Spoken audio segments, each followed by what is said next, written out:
बेमौसम बारिश से पीरापल्ली निर्वाचन क्षेत्र के झूलापल्ली मंडल के कुनारापेट और झूलापल्ली गांव, एलिगेट मंडल के धूलीकट्टा गांव और पीरापल्ली मंडल के बोसनापेट, चिगुराई और हनुमंथरी पेट गांव के किसानों की धान और मक्का की फसलों को नुकसान पहुंचा है और अधिकारियों और क्षतिग्रस्त खेतों और मक्का का तुरंत आकलन करने का निर्देश दिया। उन्होंने कहा कि वो मुख्यमंत्री रेवंत रेड्डी, कृषि मंत्री तुमल्ला नागेश्वर रवि, कृषि जिला कलेक्टर से बात करेंगे और प्रभावित किसानों की मदद के लिए काम करेंगे। उन्होंने कहा कि जो लोग पिछले 10 वर्षों से सत्ता में हैं, उन्होंने कभी किसानों के नुकसान की परवाह नहीं की और वे वर्तमान में किसानों के पक्ष में खड़े हैं और उन्हें कष्ट से बचाने के लिए कड़ी मेहनत कर रहे हैं। उन्होंने ये भी कहा कि सभी किसानों को अंतिम आयाकट तक पानी मिले, इसके लिए कदम उठाए गए हैं और वे हर किसान को पानी उपलब्ध कराने के लिए काम करेंगे ताकि उसकी खाई को मिट्टी सूख न जाए।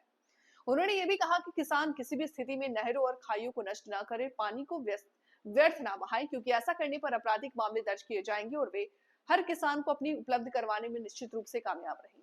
అదే విధంగా ఎలిగేడ్ మండల రావులపల్లి, రాకెదేవపల్లి ఇంకా ఇతరత్ర గ్రామాలలో కూడా చిన్న చిన్నగా పంట నష్టం జరిగింది. మేజర్గా మాత్రం ధూళికట్టల దాదాపు 200 ఎకరాల పైచీలకు ఇవాళ మరి మక్క పెరళ్ళు కానీ కొంత అక్కడెక్కడ వరి ప్యాడీ కానీ వాళ్ళ వడగండ్ల వర్షానికి మరి రాళ్ళ వర్షం వచ్చి ధ్వంసం కావడం జరిగింది. మరి మొన్ననే మొన్న సాయంత్రం నేను అసెంబ్లీ ఉండగానే తెలిసింది విషయం. తెలియగానే సంబంధిత కలెక్టర్ గారితో, జిల్లా వ్యవసాయ అధికారి గారితో కూడా మాట్లాడడం జరిగింది.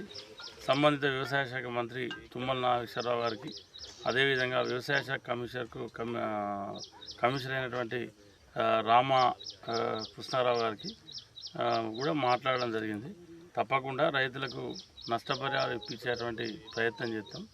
మళ్ళీ రేపు అసెంబ్లీ కూడా ఉంది కాబట్టి ఇప్పటికే ప్రాథమికంగా ఒక అంచనాకు రావడం జరిగింది.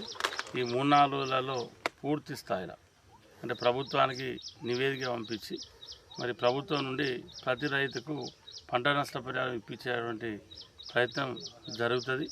మరి గత 10 సంవత్సరాలు కూడా రైతులకు ఎన్నడూ కూడా పంట నష్టపరిహారం రాలేదు.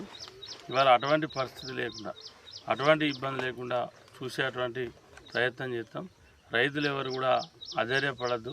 ఇక్కడ అధైర్యపడడానికి కూడా మరి ఏం లేదు. ఇది కాలం అంటే ప్రకృతి ఇచ్చినటువంటి ఇది ఒక నష్టం.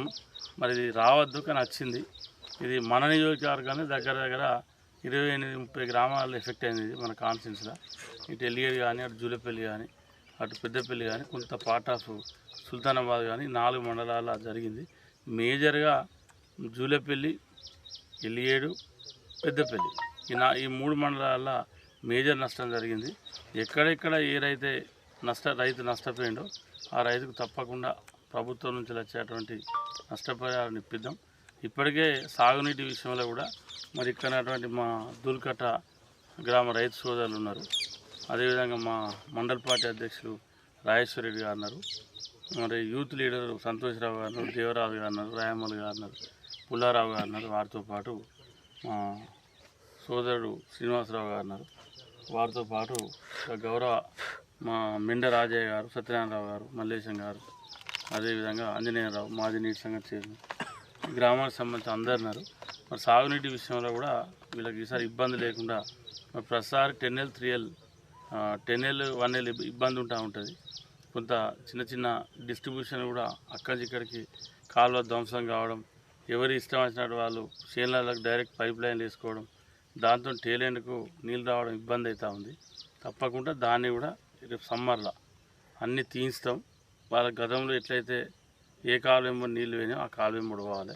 అట్లా అయినప్పుడే రైతులకు నీళ్ళు అందుతాయి.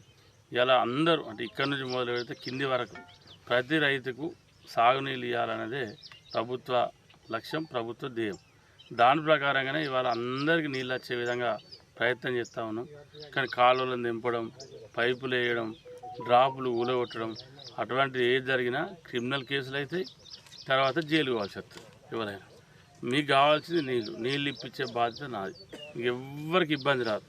అవి ధ్వంసం చేస్తే మన ఇల్లును మనం ధ్వంసం చేసుకుంటాం. అది కాలువలకు పెట్టి పైపు వేసుకుంటే మనం ఇంటికి మన ఇల్లును మనం దొంగతనం చేసినట్టు. అటువంటిది ఏ రైతు కూడా చేయొద్దని చెప్పి మరి విజ్ఞప్తి చేస్తూ రైతులు ఎవరు కూడా అధైర్యపడొద్దని చెప్పి ఈ సందర్భంగా గుర్తు చేస్తాం.